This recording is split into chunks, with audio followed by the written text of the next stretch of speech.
අපි නිදහස ලැබපු වෙලාවේ 1948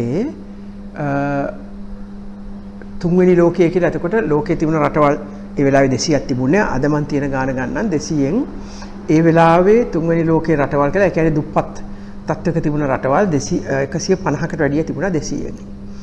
ඒ රටවල් අතරින් දියුණුම රටක් හැටියට ලංකාව සඳහන් වෙලා තිබුණා. ආර්ථිකය අතින් රාජ්‍ය සේවය ඊටාම දියුණු තත්ත්වයක තිබුණා. අධ්‍යාපනය ඒ රටවල් ගණනායම ඉහළම තත්ත්වයක අධ්‍යාපනය තිබුණේ. ලෝකෙම දියුණු රටවල් වලට සමාන කරන්න පුළුවන් අධ්‍යාපන ක්‍රමයක් තිබුණා. ඉතින් අපි සෑහෙන දුරට ගියා. අධ්‍යාපන නිසා රට පාලනය කරන්න ඕනේ තරම් මිනිස්සු ඉගෙනගෙන එළියට ආවා. අලුත් බිස්නස් පටන් ගත්ත අයට අවශ්‍ය වාතාවරණය හදලා දුන්නා නම් ආණ්ඩුව වලින්. එතකොට මට මතකයි 2005 මම ආණ්ඩුව රාජපක්ෂ මහත්තයාට බාර දුන්න වෙලාවේ මහින්ද රාජපක්ෂ මහතාට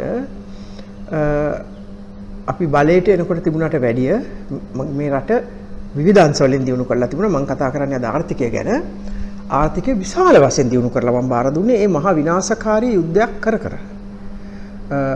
අපි බලයට එනකොට ලංකාව දුප්පත්ම රටවල් 200න් දුප්පත්ම රටවල් 25 අතර තිබුණේ. ඒ කියන්නේ 175කට වැඩිය දුප්පත් රටක් හැටියට ලංකාව සඳහන් වුණේ. අපේ දල දේශීය නිෂ්පාදනය හුඟක් දුර්වල තත්ත්වයක තිබුණේ. පඩි ඉතාමත් අඩු මට්ටමක තිබුණ රාජ්‍ය සේවයේත් පෞද්ගලික අංශයේත්. අපි ආර්ථිකය දියුණු කරපු නිසා ඒක පුද්ගල ආදායම මගේ අවුරුදු 11 ඉවර වෙන්න පෙර 3 ගුණයකින් වැඩි වුණා. දල දේශීය නිෂ්පාදනය 3 ගුණයකට වැඩි වුණා. පඩි නඩි වැඩි කරන්න පුළුවන් වුණා 5 ගුණයකින් 500%. ඉතින් මේ වාගේ කොහොමද අපි කෙරුවේ? මම හිතන්නේ මම එතකොට ජනාධිපති සහ මුදල් නැමැති හැටියට කටයුතු කරුවේ. සිදුවුණ ප්‍රධානම හේතුව වෙන කිසි දෙයක් නෙමෙයි. එක පැත්තකින් පැහැදිලි ආර්ථික සංවර්ධන වැඩපිළිවෙලක් මගේ තිබුණා, අපේ ආණ්ඩුවේ තිබුණා. රටට අත්‍යවශ්‍ය දේවල් මොනවද? රටේ ආර්ථිකය සහ සමාජය ඉදිරියට ගෙනියන්න අත්‍යවශ්‍ය ව්‍යාපෘති මොනවද? ඒවට විතරයි අපි විදන් කරේ. මට වැඩියෙන් කොමිස් එකක් ගහ ගන්න පුළුවන් ව්‍යාපෘති නෙමෙයි අපි රටට බාරගත්තේ වියදම් කෙරුවේ. ඒ වගේම දූෂණය පුළුවන් තරම් දූෂණය සහ නාස්තිය අවම කෙරුවා. එකක් මම හොරකම් කෙරුවේ නෑ. කැබිනට් මණ්ඩලයට හොරකම් කරන්න දුන්නේ නැහැ. හොරෙන් එහෙම පොඩ්ඩක් ගන්න ඇති. හැබැයි මේ වගේ මහා පරිමාණයට කෙරුවේ නැහැ රාජපක්ෂ යුගයේ වගේ. නාස්තිය පුළුවන් තරම අඩු කෙරුවා. ඒ කියන්නේ රටට අවශ්‍ය නැති දේවල් වලට වේදන් කිරීම පුළුවන් තරම් අඩු කෙරුවා. ඒ නිසා තමයි දස කෝටි ගණන් යුද්ධයට වැය කර යුද්ධය 3 කාලයක් විතර අපි දිනලා ඉතුරු කාල දිනන්න තමයි බාර දුන්නේ මහින්ද රාජපක්ෂ ආණ්ඩුවට. අපිට කරන්න පුළුවන් වුණේ. දැන් ඇයි බංකුලොත් වෙලා තියෙන්නේ? තවත් එකක් මම කියන්න ඕනේ. මගේ ආණ්ඩුව තමයි නිදහසෙන් පස්සේ වැඩියෙන්ම විදේශ ණය ගෙවපු ප්‍රතිශතයක් හැටියට වැඩියෙන්ම විදේශ ණය ආපහු ගෙවපු ආණ්ඩුව. ඒ ඔක්කොම කෙරුවේ මම ඔය කිව්ව හේතු දෙක නිසා විතරයි. දූෂණය නාස්තිය අඩු කිරීම, පැහැදිලි ආර්ථික සංවර්ධන ප්ලෑන් එකක් සැලැස්මක් තිබීම සහ හරියාකාරව රාජ්‍ය සේවකයෙක්ගෙන් රජයේ සේවයෙන් හරියාකාරව වැඩ කරවා ගැනීම. ඉන්පසුව 2005 ඉඳලා 2015 වෙනකන් 2019 ඉඳලා මේ වෙනකන් ඊයේ පෙරේදා වෙනකන් මොකද වුනේ? ඉහළම මට්ටමේ අතිශය දූෂණයක් පැවතුණා. අපි ගණන් බලලා තියෙනවා එක පවුලක සහෝදරවරු 4 දෙනයි පුතු 4 දෙනෙක් විතර සහ එක මස්සිනා කෙනෙක් හොරකම් කරපු ප්‍රමාණය ලොකු ව්‍යාපෘති වලින් විතරක් පළවෙනි අවුරුදු 9 2006 මුල ඉඳලා 2014 අන්තිම වෙනකන් රුපියල්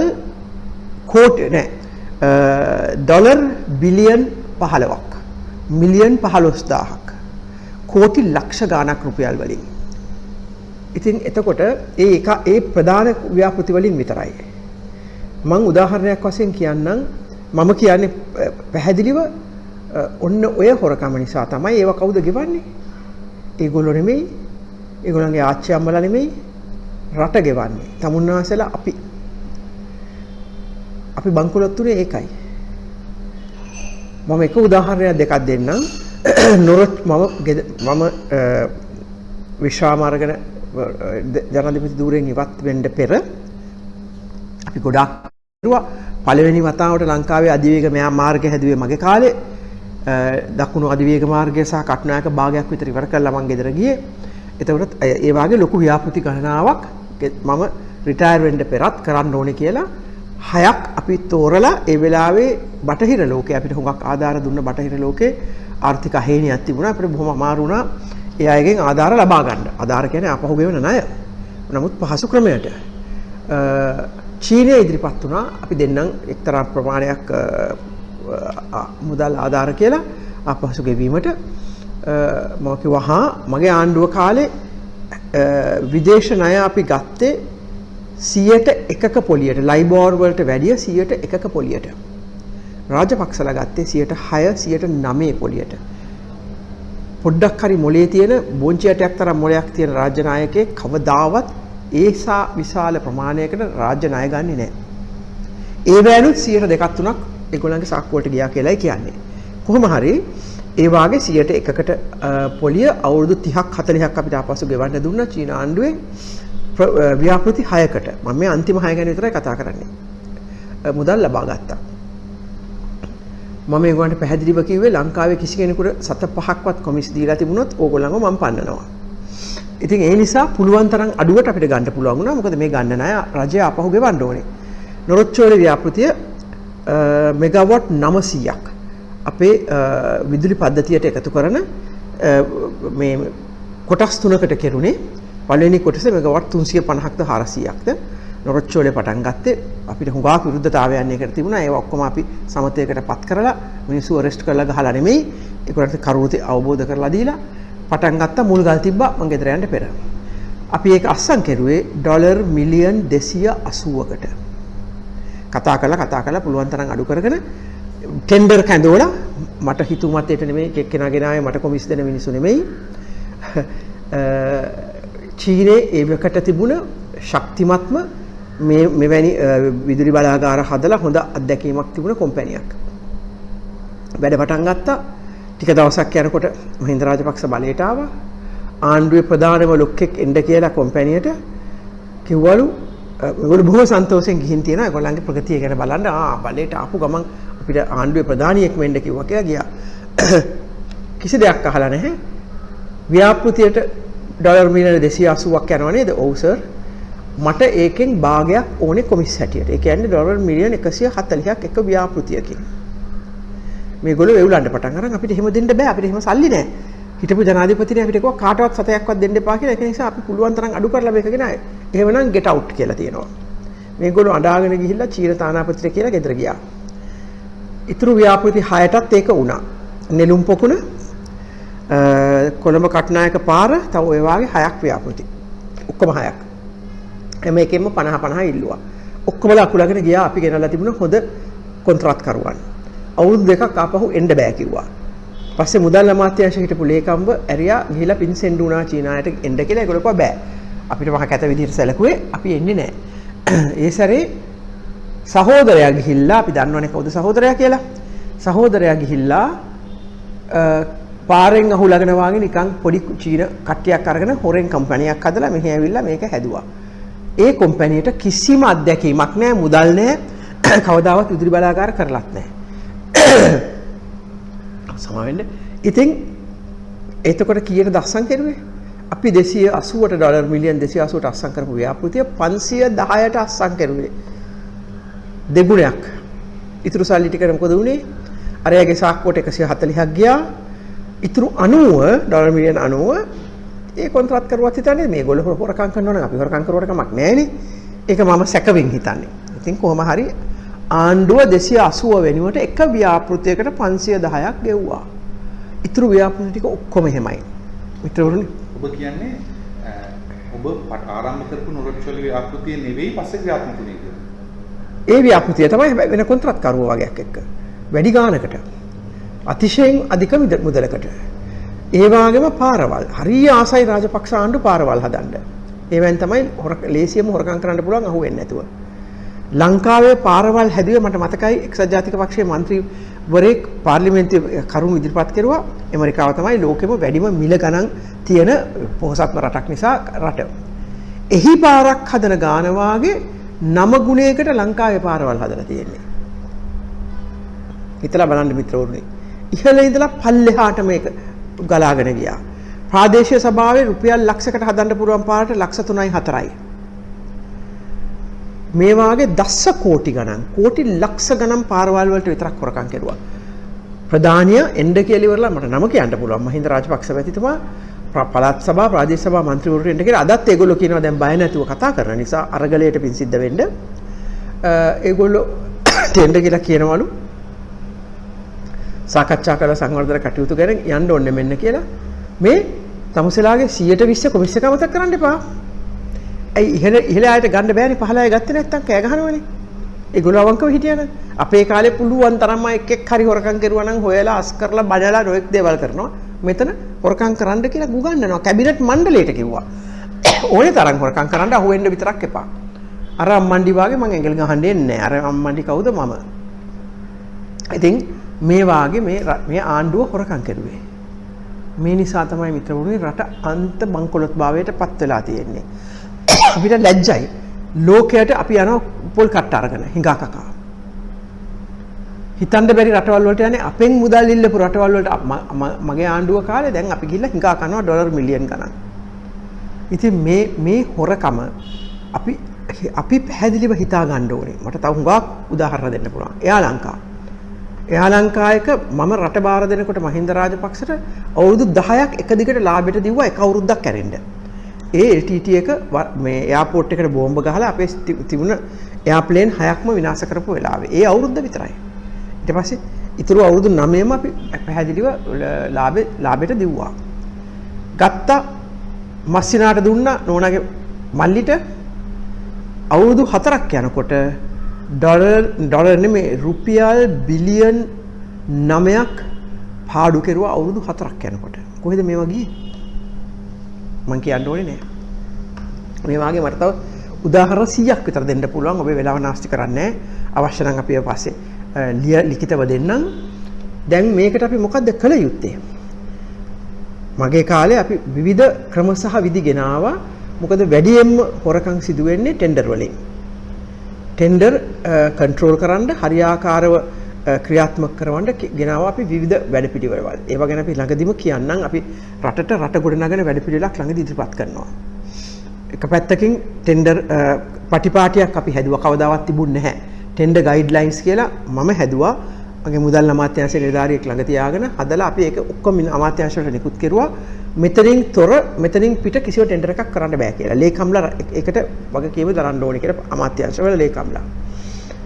ඒ වගේම පොඩ්ඩක් හරි වැරද්දක් වුණා කියලා මට ආරංචි වුණොත් මම ඒ ලියකෙවිලි ගෙන්නගෙන බලලා පහෝදාම ටෙන්ඩර් එක කැන්සල් කරනවා.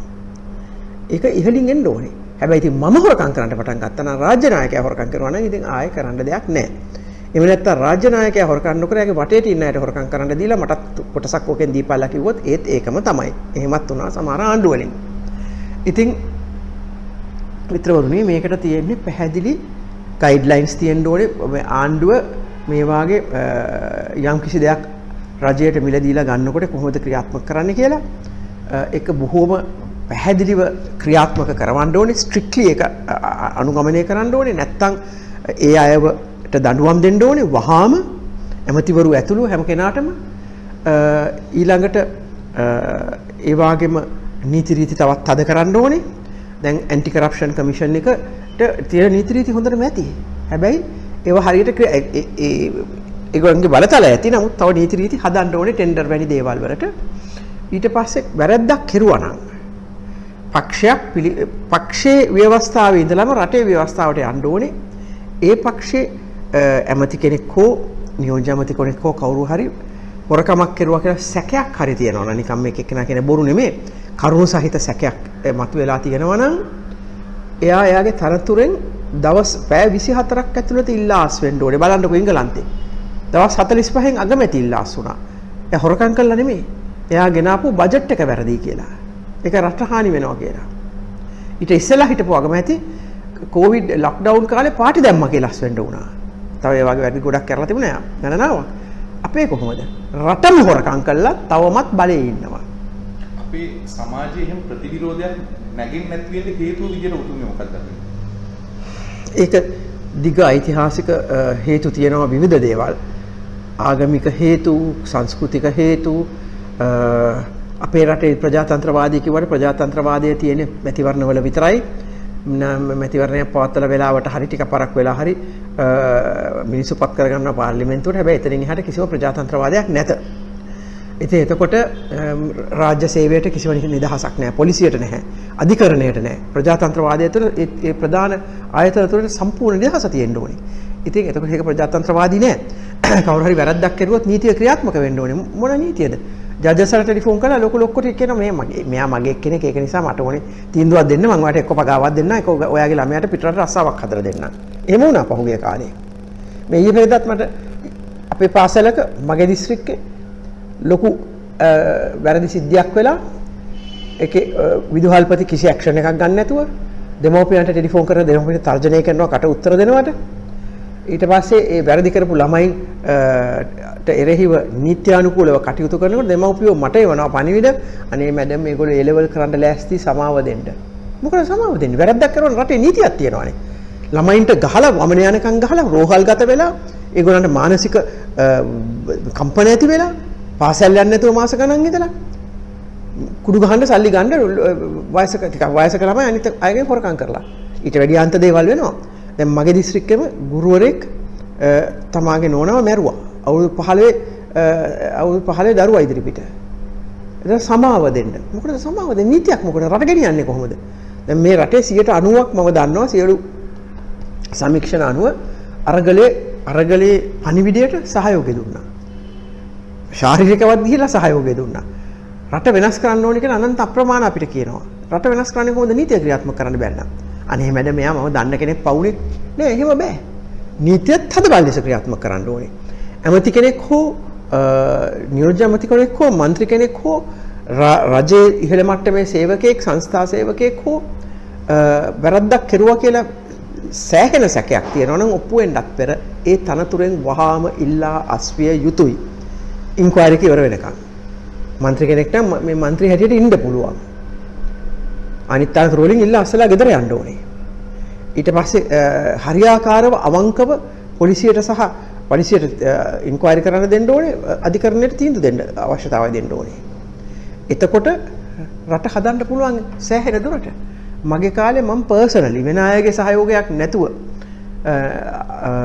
පොලිසිය මෙහෙව්වා. මම පොලිසිය බාර ඇමතිවරයා හැටියට වැරදි සිද්ධ වෙච්ච දේවල් හරියට ඉන්ක්වයරි කරන්න. මම වැරදි අතර කවමදාවත් උපදෙස් දීලා නැහැ. ජජස්ලා පත් කරනකොට මම එන්ඩ කෙලිවරලා කියනවා කවදාවත් මම ඕගොල්ලන්ට මේ විදිය තීන්දුවක් දෙන්න කියලා කියන්නේ කවුරු හරි ඕගොල්ලන්ට කිව්වොත් මට කියන්න මගේ ආණ්ඩුවේ ලොක්ෙක් කිව්වොත් මම ඒක ගැන බලා ගන්නම්. ඕගොල්ලෝ කරුණාකරලා සාධාරණ තීන්දුව දෙන්න. ඉතින් එක පුද්ගලයෙකුට මෙහෙම කරන්න බෑ. මුළු සිස්ටම් එකම වෙනස් කරන්න ඕනේ. සිස්ටම් චේන්ජ් කියන්නේ ඒකයි. මේ වාගේ වෙන්නේ අපේ සිස්ටම් එක වැරදි. ඒක මුල ඉඳන් අගට හරියට විග්‍රහ කරලා මම මේ පොඩ්ඩයි බොහොම උඩින් පල්ලෙන් විග්‍රහ කරුවේ. මේ සිස්ටම් එක වෙනස් කරන්න ඕනේ අපේ රටේ තරුණ පරපුර 100% මේක වටහාගෙන. ඒගොල්ලෝ කෑ ගහන එක හරි. ගෝටා ගෝ හෝම් කිව්වට ඒගොල්ලෝ කිව්වා ඒක මදි. අපිට සිස්ටම් චේන්ජ් එකක් ඕනේ කියලා. හරියට හරි. චේන්ජ් එක අපි කරන්න ඕනේ. එතකන් මම කියන්නේ මේ රටේ හැම කෙනාම පැහැදිලිව වටහා ගන්න ඕනේ එක කරුණක් තියෙනවා. මේ රටේ රාජ්‍ය සේවකයෝ විශේෂයෙන්ම දේශපාලඥයෝ මේ පාලනය කරන අය හොරකම් කරන තාක්කල් රට හදන්න බෑ. අද මේ වෙලා තියෙන බංකොලොත් භාවය නිසා ඇති වෙලා තියෙන බංකොලොත් භාවය නිසා අත්‍යවශ්‍ය දේවල් වලට මුදල් නැහැ. අධ්‍යාපනය කඩාගෙන වැටලා පුදුමාකාර විදිහට. පහුගිය ආණ්ඩුව ප්‍රතිපත්තියක් නැතුව මම ඒ ගැන ඊළඟ සැරේ කතා කරන්නම්. පුළුවන් තරම් මම ගොඩනගපු අධ්‍යාපන ක්‍රමය මම තනියම නෙමෙයි අපි මොකද දෙනෙක් එකතු වෙලා කඩාගෙන වැටෙන්න දුන්නා. ටියුෂන් මාෆියාවද ඔළුව උස්සලා මේක රටේ තියෙන මහා භීෂණයක් ටියුෂන් මාෆියාව. දෙමව්පියෝ බංකොලොත් වෙවි හොරකම් කර ටියුෂන් වලට අරිනවා මේ පාසල් පද්ධතියේ රජෙන් දස කෝටි ගණන් වියදම් කරද්දි. ටීචර්ස්ලා උගන්වන්නේ නැහැ. මගේ ටියුෂන් පන්තියට එන්න කියනවා. එහෙම නැත්නම් අරයාගේ ටියුෂන් පන්තියට යන්න කියනවා. එක්සෑම් පේපර්ස් හොරට හදන්නේ. අධ්‍යාපන අමාත්‍යාංශයව හදන අයයි ලොකු ටියුෂන් පන්තිකාරයෝ එකතු වෙලා ඒව හදන හැටි අපි පස්සේ කියන්න. ඒතකොට ටියුෂන් කාරයෝ උගන්වන්නේ ඒකට කටපාඩම් කරලා ගිහිල්ලා ලියන්න විතරයි. ළමෙක් එහෙම කරලා ඉවලා සමාජයට පිවිසෙනකොට සමාජයේ එක ප්‍රශ්නයකටවත් මුහුණ දෙන්න බෑ. විශ්වවිද්‍යාලේ ඉගෙන ගන්න බෑ. ඒ කටපාඩම් කරලා විතරයි තියෙන්නේ වෙන කිසි දෙයක් ඊට පිට කියවලා නැහැ. තමාගේ ටෙක්ස්ට් බුක් එක ඉස්කෝලේ කරිකියුලම් එකට අදාළ ටෙක්ස්ට් බුක් එකවත් හරියට පාඩම් කරලා නැහැ. ඒ අවුරුද්දේ එන විෂයන් ටික විතරක් කටපාඩම් කරලා යනවා. එතකොට මොකටද අපි මෙච්චර වියදම් කරන්නේ අධ්‍යාපනයට? මේ ටියුෂන් මාෆියාව එක වෙනම දූෂණයක්, වෙනම ආකාරයේ දූෂණයක්. ඒක ගැන අපි වෙනම කතා කරමු. ඉතින් කොහොම හරි අපි පළමුවෙන්ම වටහා ගන්න ඕනේ මේවැනි දූෂණ නිසා රට විනාශ වෙනවා. අපි හරියට හොරකම් නොකර පැහැදිලි චේතනාවක් අපි හදාගත්තොත් අපි කොහෙත්ම හොරකම් කරන්නේ හොරකම් කරන්න ඉඩ දෙන්නෙත් නෑ කාටවත්. දැක්කොත් අපි නීතිය ක්‍රියාත්මක කරන්න දැනුම් දෙනවා. අපි ඒවට විරුද්ධව සටන් කරනවා. එහෙම කරලා අපි රට හැදුවොත් මම උදාහරණයක් කියන්නේ මම විතරක් නෙමෙයි මේ රට හදන්න තව ආණ්ඩු තියෙනවා මම කරපු එක මම දන්නේ. රට හැදුවොත් යම් කාලවල වාගේ අපිත් හැදෙනවා ඉබේටම. ඒ රට හදපු නිසා තමයි මට මේ 5 ගුණයකින් රජ සේවකයන්ගේ පඩි වැඩි කරන්න පුළුවන් වුණේ අවුරුදු 7ක් ඇතුළත. අවුරුදු 11ක් ගියේ නේ. ඒ අපි දූෂණය අඩු කරපු නිසා තමයි පුළුවන් තරම් අඩු කරපු නිසා රටේ මුදල් ඉතුරු වුණා. එතකොට අපිට විවිධ පහසුකම් දෙන්න පුළුවන් වුණා බිස්නස් කරන අයට. මගේ කාලේ මේ රටේ අපි 105 පොලියට බිස්නස් වලට 120ට 23ට පොලියට දෙන කාලේ 105 පොලියට සුරතුර දිරිය ණය කියලා තරුණ රැකියාවල් නොකරන බිස්නස් කරන්න පුළුවන් කැමති අයට දුන්නා. ලක්ෂ 5ක් සුළු සහ මධ්‍යම මට්ටමේ සුළු කර්මාන්ත සුළු ව්‍යාපෘති පටන් ගත්තා. සුළු ව්‍යාපාර. ඒකෙන් ලක්ෂ 20ක් රැකියාව කෙරුවා.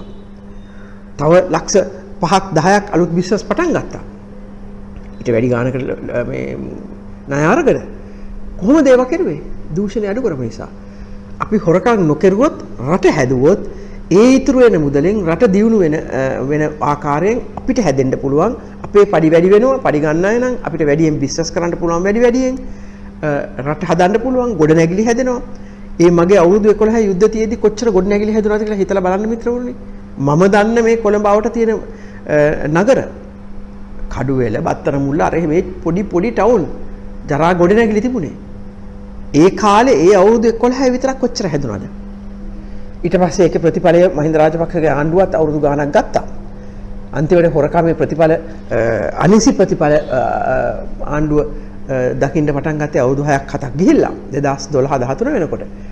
එතකන් අර මේ පිම්මෙන්ම ගියා. ඉතින් ඒක නිසා අපි පැහැදිලි පොරොන්දුවක් අපිට දෙමු, රටට දෙමු, අනිත් හැමෝටම දෙමු. අපි හොරකම් කරන්නේ නැහැ. හොරකම් දකින තැන නවත්තනවා.